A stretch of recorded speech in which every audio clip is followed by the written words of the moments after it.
I'm going to record this presentation and see if I can upload it to YouTube.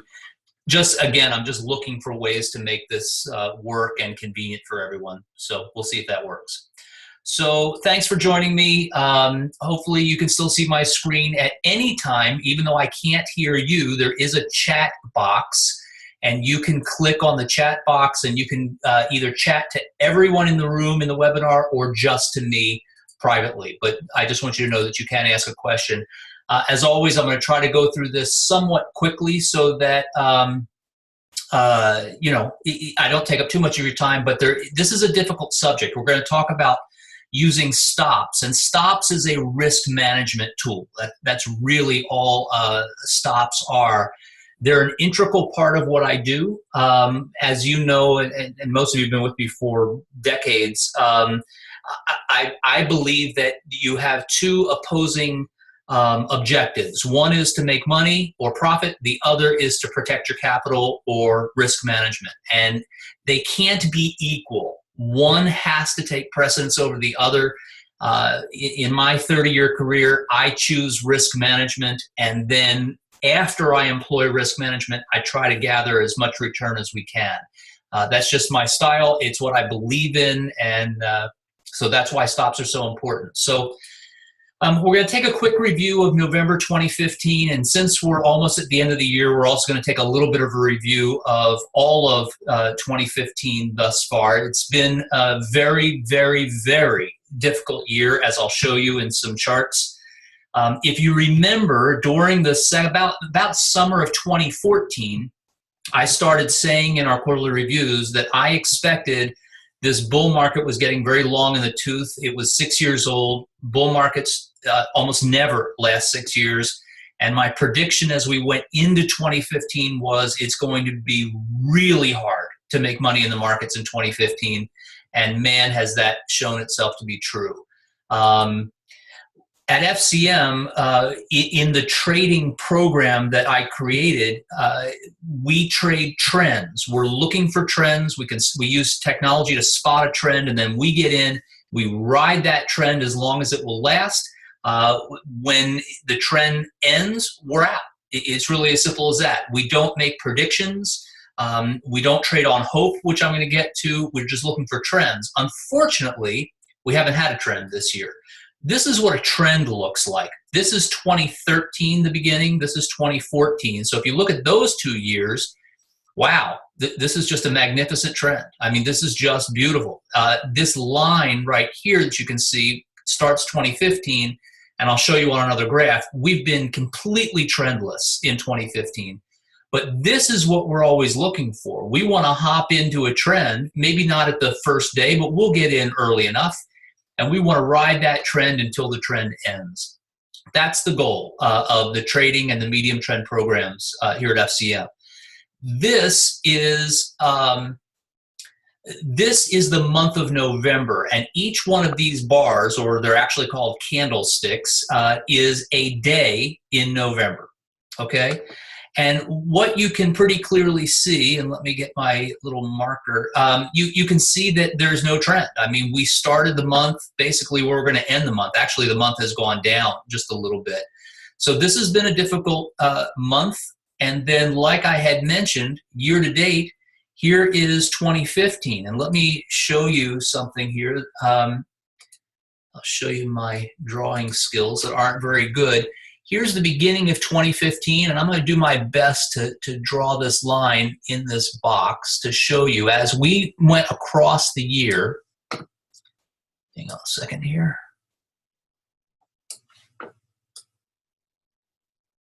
Now we're going toward there's the August drop. We'll talk about that. So where this line ends, somewhere in here, is where we began 2015. So when I say there was no trend, there was no trend. There was nothing. Nothing happened. We went sideways for most of 2015. And then in mid-August, we had this absolutely horrendous drop. Luckily for us, and you know, there's always luck and skill. They kind of commingle. But luckily for us, we started this particular new system right here on August 1st. and we completely missed this downdraft. That was an enormous downdraft. That was this is what the system was created to avoid.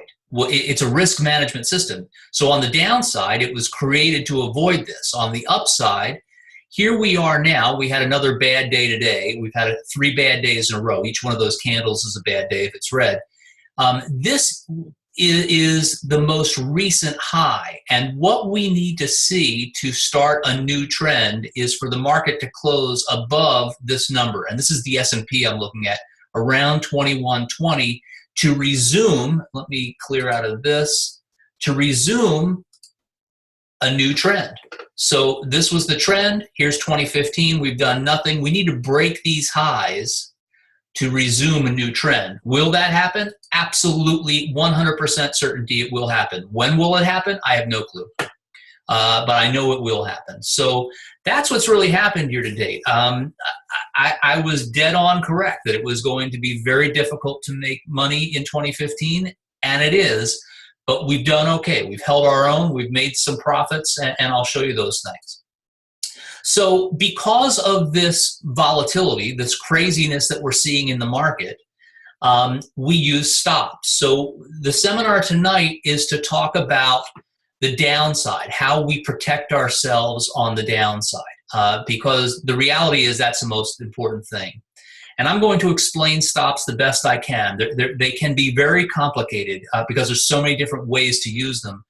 But we use stop orders to, one, protect us when we're wrong. So if I buy a stock, and we do an enormous amount of analysis before we make a purchase, but we're not always right. We're not going to be always right. And if we're wrong, what we want to do is we want to get out quick. We want to limit our losses and allow our profits to run. And that's the second part of why we use stops. And I'll show both of these to you tonight. We want to protect profits. So you see this? Protect when we're wrong and protect profits. Stops are there to protect you. That's what they're for. Okay? There are a number of different types of stops. These are the 3 most commonly used stops. And I use them here at FCM because I trade on actual price, which is actually what's taking place in the market, and not on hope. We've all said this. Boy, I hope the market goes up. I hope it stops going down. You know, that's all fine. We are emotional species, and that's a normal thing. But in this, after 30 years of doing this, and actually in a couple of months, I'll be celebrating 30 years of professional money management, I've seen too many people lose their shorts on hope. The price of a stock and the price of the market has all the information available factored into that price. So the price is the most important thing. So 3 different types of stops. There are percentage stops. I use these. These are used at purchase, and as we drill down, I'll show you how I use those. And they are also used for very short-term trades. So we have these 2 portfolios that I manage. One is called medium trend, and one is called trading. For the folks who have opted into the trading account, about 25% of the trading account is, I hate this term, but it's day trading. Day trading really means you buy and sell before the market is done in one day. That's not what we do. My form of day trading is a 5-day process. I will never hold one of those stocks for longer than 5 trading days. The average is 3 days, and there are a number of times that we're out in 1 day or 2 days. If we can pop 1% or 2% profit in a day, fine. We'll sell it and we'll walk away. We'll be very happy with that. So percent stops are used for everyone at purchase, and they're also used for very short trades. Dollar stops is, and let me go back, a percent stop means you buy a stock at a certain price and you say, I'm going to sell it if it goes down X percent. And I'll show you where I use both 1 and 5% in different types of stocks. Dollar stops, I think, are ridiculous. I don't use them. Some people do. A dollar stop says, let's say we own a stock for 30 bucks a share, and I want to say, if it goes down $2, I'm out. Well, in the markets, dollars mean nothing except for at the end of the day, what's in your account. What we trade is percentages. So I don't understand why people use dollar stops. And then the third type of stop, this is the most common stop that I use, and it's a very uncommon stop used in the industry, is volatility stops. They're called ATRs, which stands for average true range. And I'll show you. We use this type of a stop to protect our profits. This will all make sense in about 10 minutes. So just stay with me on that. Lousy slide, but it's all I could find. So at purchase, we purchase a stock for whatever price. And within a couple of minutes, I go into the market and I put in a stop, and it's usually 5% below the purchase price. Okay. Remember, as a caveat, for the really short term, I put it in 1% because those very short term trades, I have no tolerance for being wrong.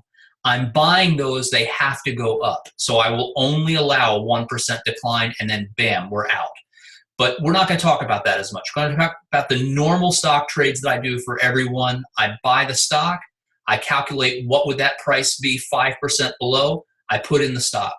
And this slide is the continuation. This will make more sense.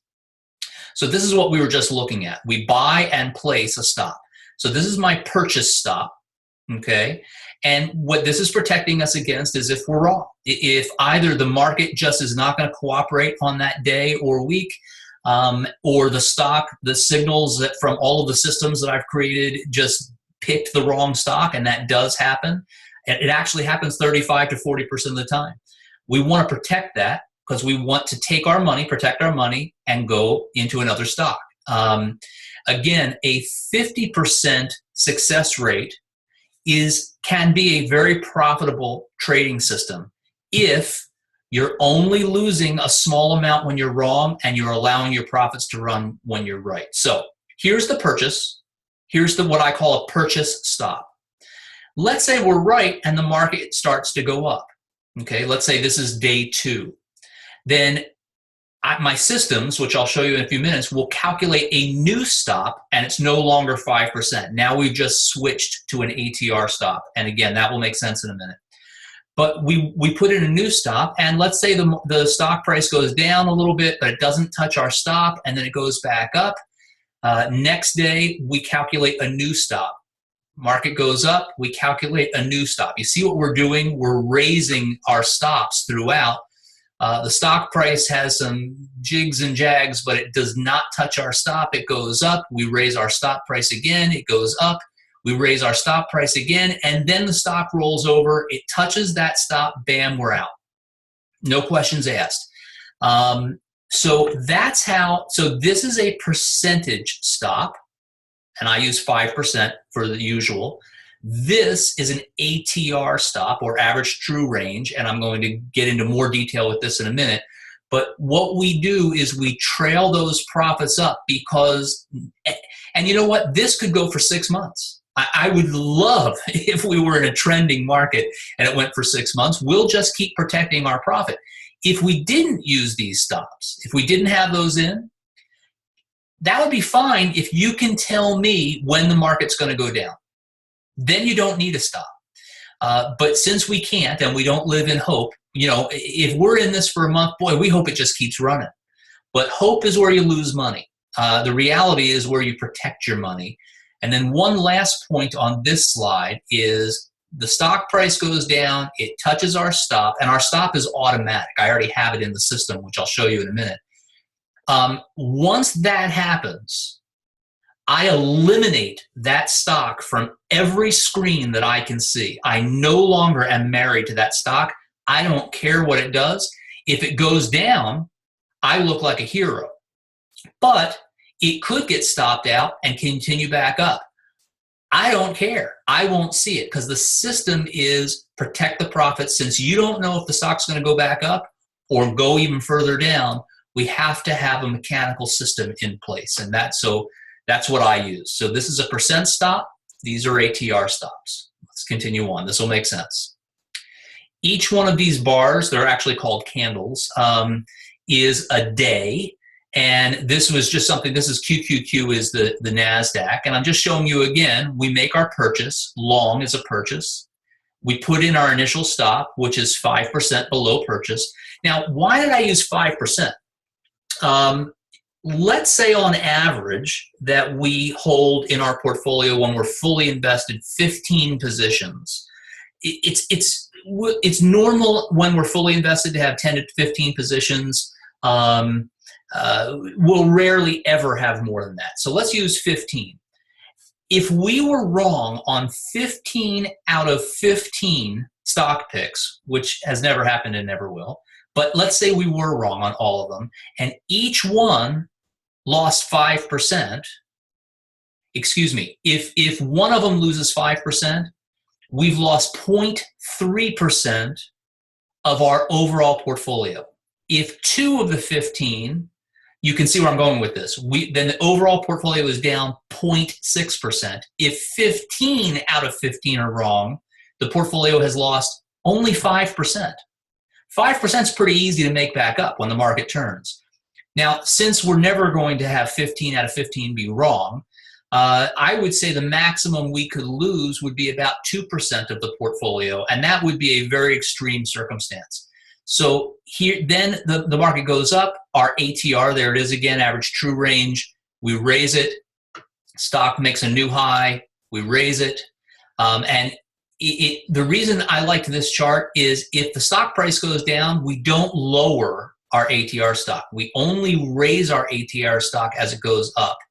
We've got a higher stop price, goes to a new high, we've got a higher stop price, stock price rolls down, hits my stop, we're gone, and I chose this one because this one continued to go up. That is a possibility. It's about a 50-50 possibility. You've got to understand that once we're out, we're out. I can't even see the stock anymore. I eliminate it from every screen that I have because this then is a distraction. Yeah, I don't want to miss profits. That's how we all make money, but it's a distraction because our money's not in it.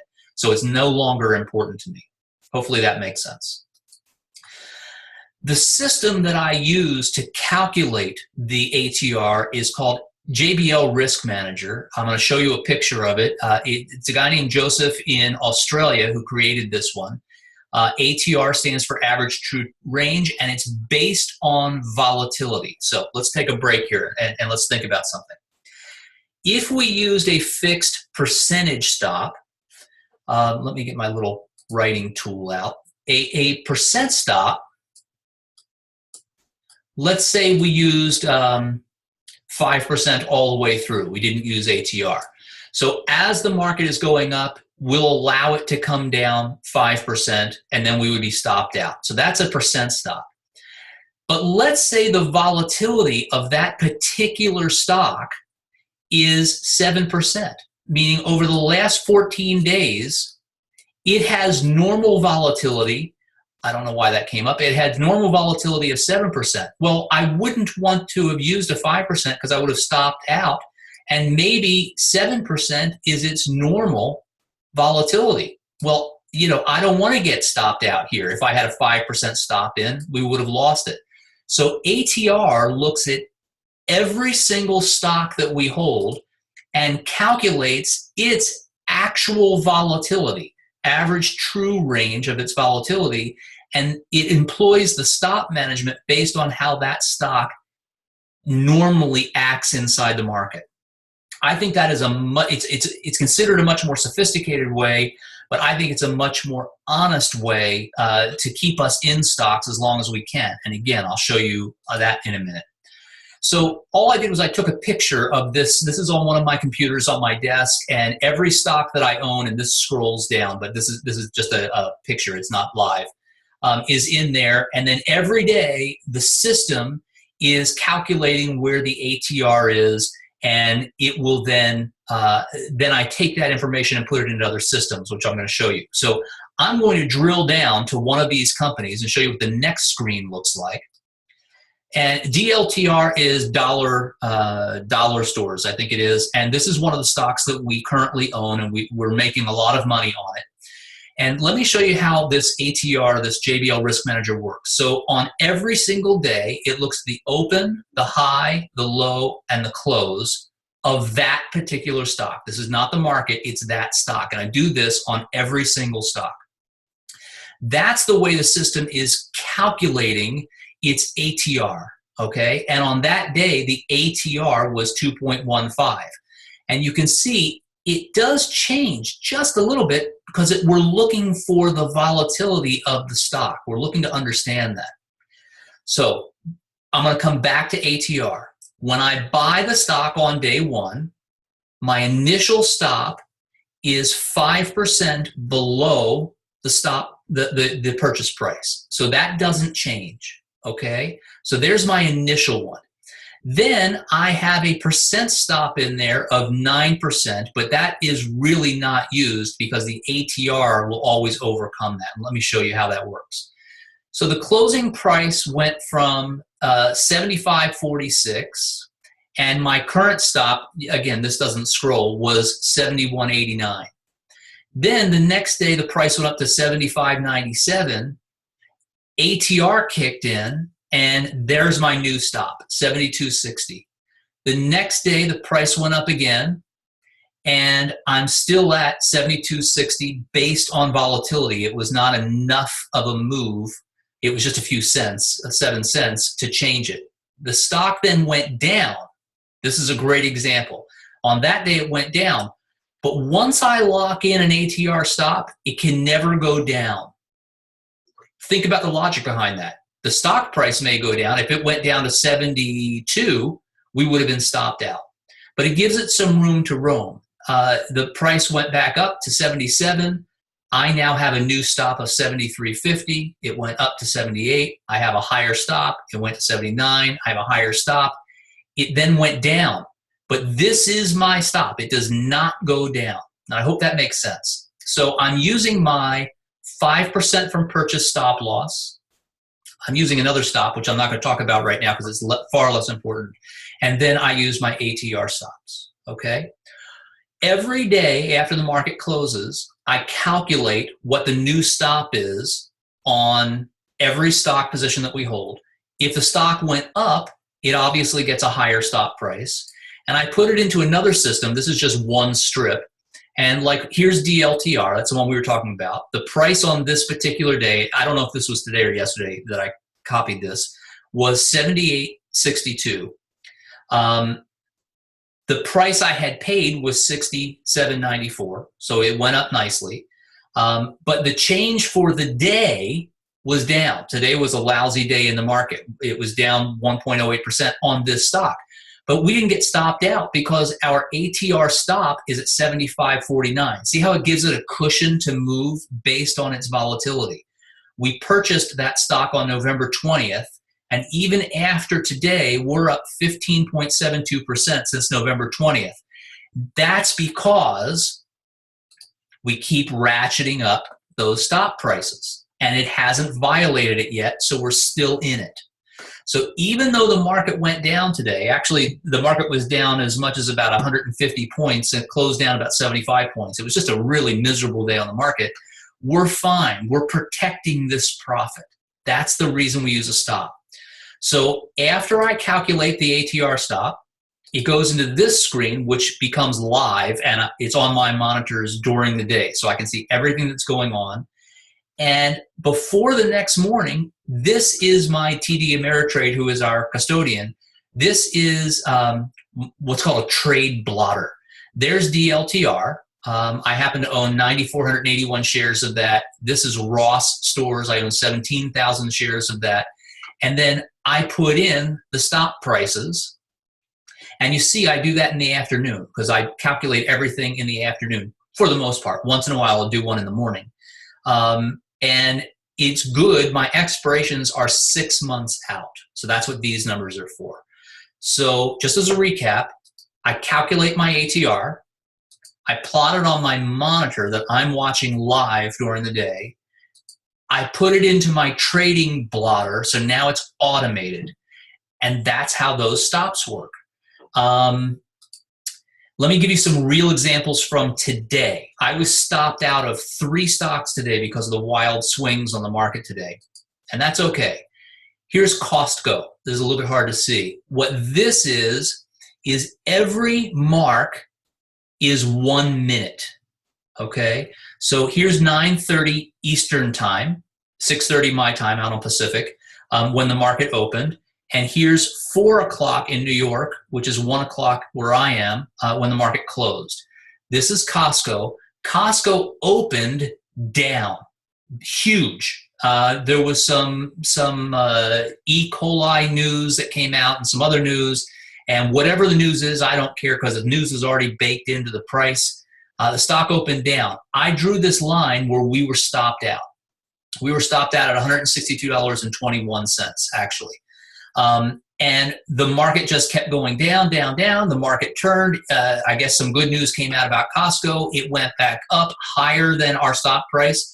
Remember, I don't care. We're already out. It doesn't matter. There's nothing we can do about that. And then it rolled over and it went back down some more. Now, what's it going to do tomorrow? I have no idea. I can tell you tomorrow. But the point I'm making here is you have to have a rule. Or you're hoping the stock goes back up and there's not more bad news. A perfect example, Chipotle, one of my absolute all-time favorite fast food restaurants. Love Chipotle, company out of Denver. And thank goodness they're out here in Bellingham, Washington as well, and Seattle. Love them. Unfortunately, they had an E. coli outbreak in the Pacific Northwest. It was Oregon, Idaho, and Washington. The one that we go to is right up the street. And they closed their doors while they were working with health inspectors. Their price went down. I should have copied a picture of that chart. Maybe I'll do it for next time. Their price went down significantly, and then it started to creep back up. And then you probably heard the news today. I think it was the Boston area, somewhere northeast. Another huge outbreak. The stock's down like another, in total, it's down about 30%. Well, if you were a Hopi trader, you were hoping that that was done. It was isolated to the Pacific Northwest, done. Chipotle is a phenomenally well-run company and will go back and will continue making profits. I don't hope. Hope loses money. And it's just the way it works. Here's another example, JBL, really great company, opened down. We got stopped out. And it never even recovered today. What will it do tomorrow? I don't know. All I know is I protected all of you and me who own this stock from it going lower. And that's the point. That's what I'm trying to do. One last one. This is Leggett and someone, I don't even remember. This dash line, which I forgot to put on the other chart, was where it opened. The stock opened lower, which is fine. We give it, remember, we give it room for normal volatility of the stock. Traded up. We had a nice little profit early in the morning. It traded down, down, down. We got stopped out here. This is normal volatility for that stock. So the ATR stopped us out here and it continued going down and it protected our profits. And in actuality, we had profits in Costco and we had profits in one of the other ones, and I think we had a minuscule loss in this one. So that's how we protect profits. I hope that makes sense. What I'm going to do now is I'm going to open up the line so we can chat about this. Let's see. Whoops, I've got chats. Can't see your lines. Oh, that's interesting. Can we make money in a downtrend? Okay, let me open up the lines. Bear with me a second here.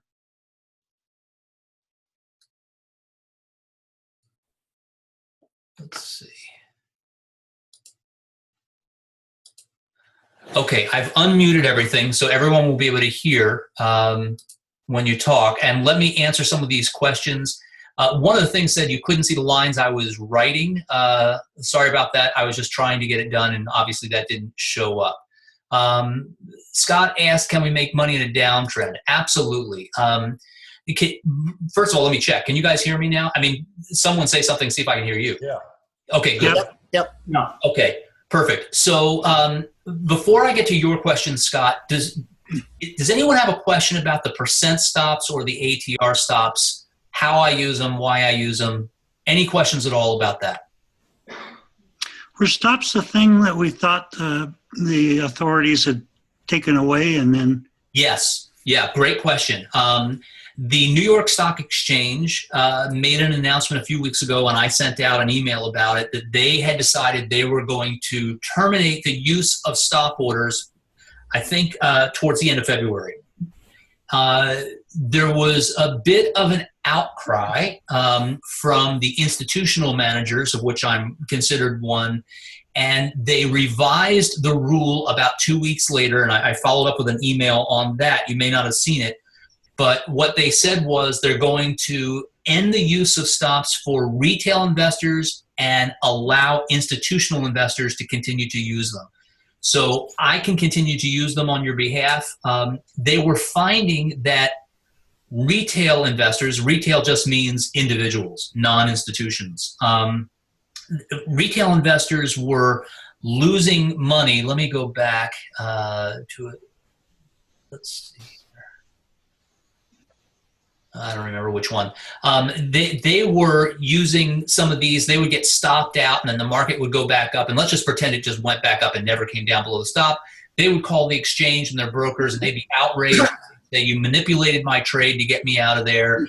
And they just came to the conclusion that retail investors did not spend enough time studying the proper use of stops, and they certainly didn't use ATRs, which are the best stops. So yes, Rob, it is at the end of February. Will no longer be available to individual investors, but they heard from us, and it's a very important tool that institutions use, so we can continue to use them. Great question. Any other questions about stops, ATRs, percentage, anything like that? Then I want to get to Scott's question. But I have one. Yep. Once you're stopped out of a stock and you don't see it anymore, do you ever go back to it on another day? Yes. Great question.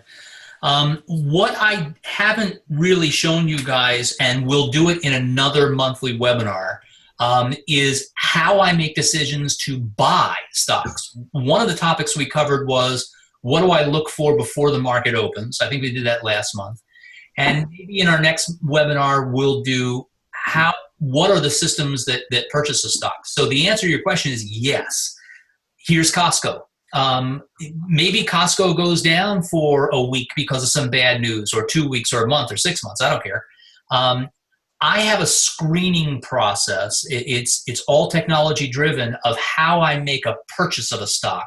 It has to do with its activity, when it breaks new highs, what's its relative strength.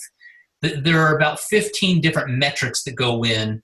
And then I get a list every afternoon of potential buys. I go through each one of those and make the decisions of which ones look best for our trading accounts. So yes, absolutely. And I have done that since August. I have been stopped out of companies. I don't make a note, hey, I love Costco, I hope I get to go back into it.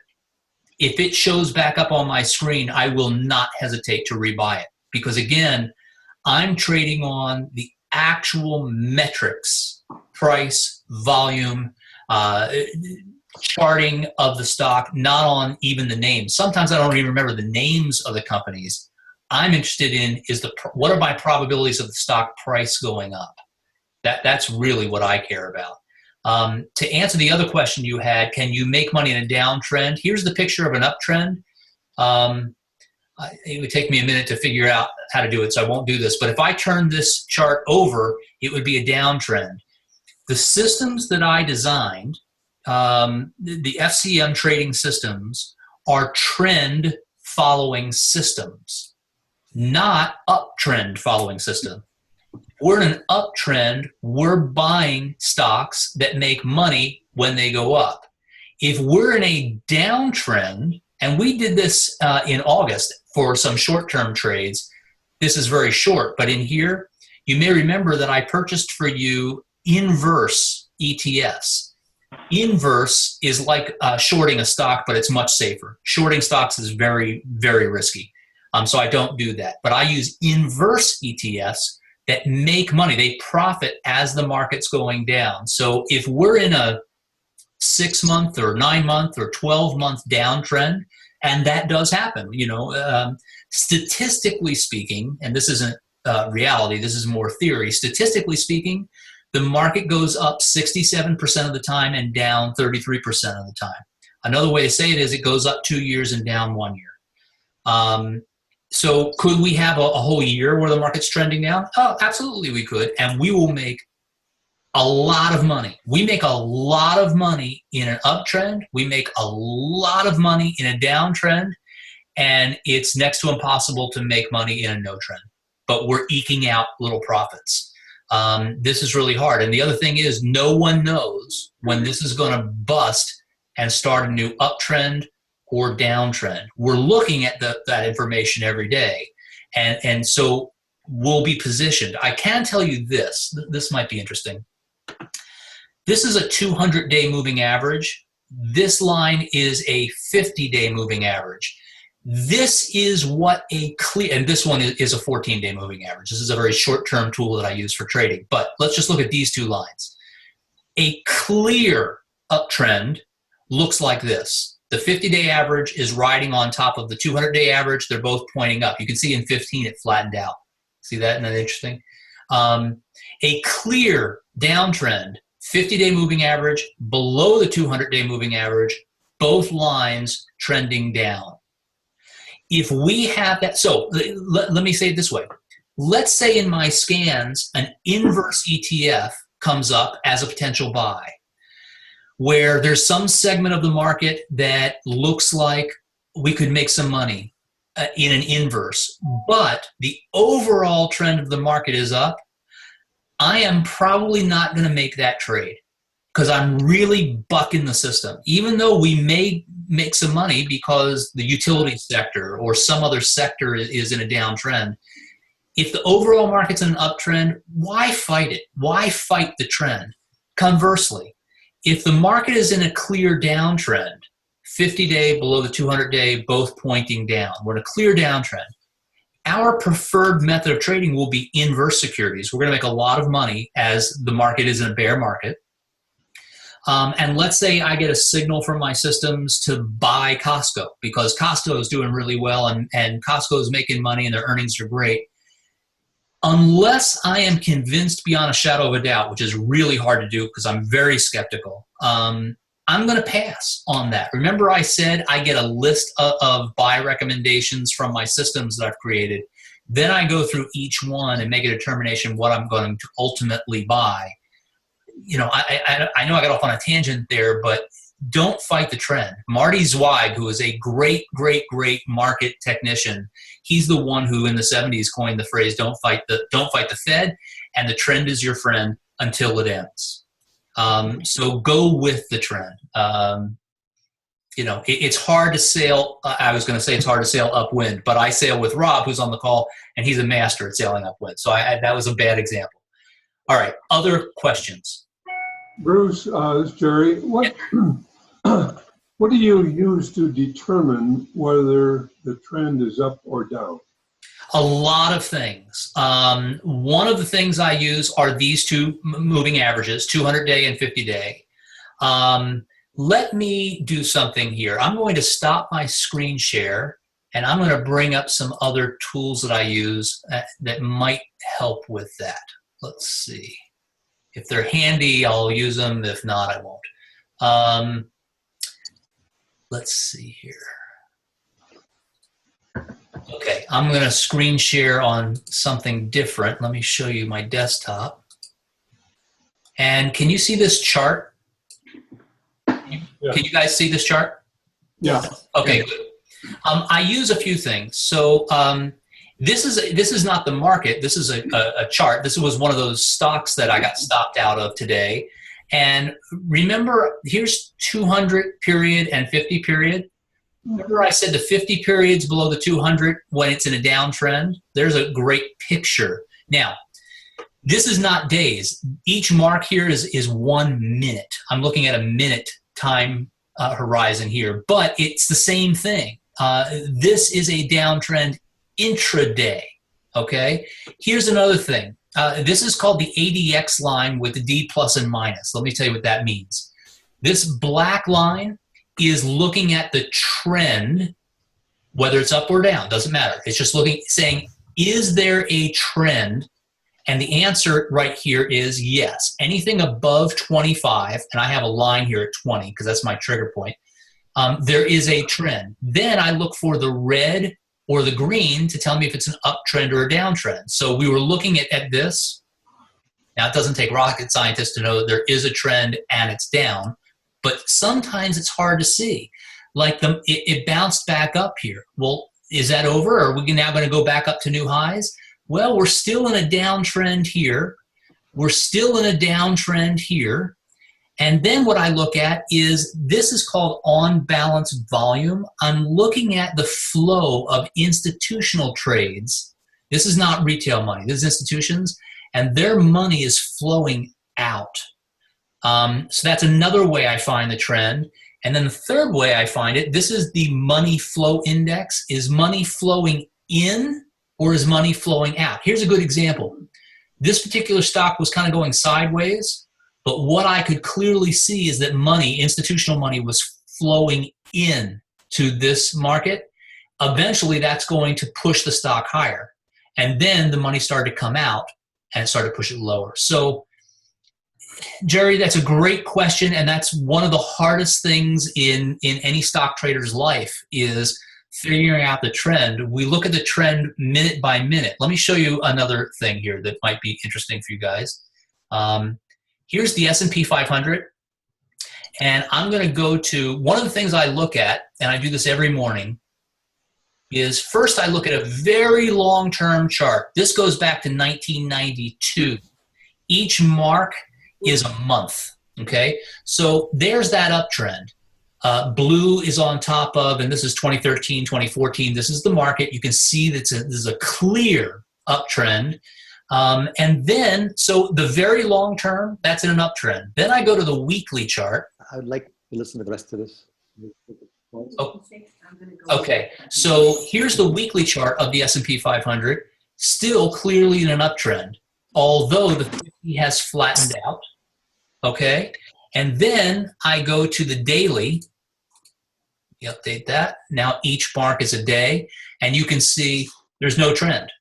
So short term, there's no trend in the market right now.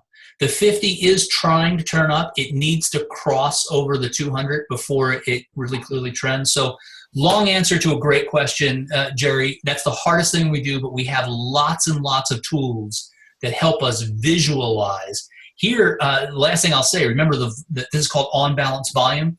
The institutional money is, towards the end of the day, was still coming out of the market. So that's not a good sign for tomorrow, but you never know what's going to happen. So sorry for the long answer, but that's a tough one. Other questions? Anything else? Okay. If you think of anything when we're finished, and we are, let me tell you that next month, for January, there will not be a monthly webinar, because I'm going to meet with every one of you, and we're going to do what we used to do, which is our quarterlies. I don't want to forget about those. So we're going to do one-on-ones in January, probably starting the second week of January. I'll email you and we'll figure out a time. So I'm going to be so busy I won't do a webinar for January, but I will in February. And in February, the topic of that one will be, how does the system work to actually come up with a recommendation to buy a security? That may be interesting as well. So that's a story. I'm going to turn off the recording, and hopefully it'll work. We'll see. So for those on the recording, see you later.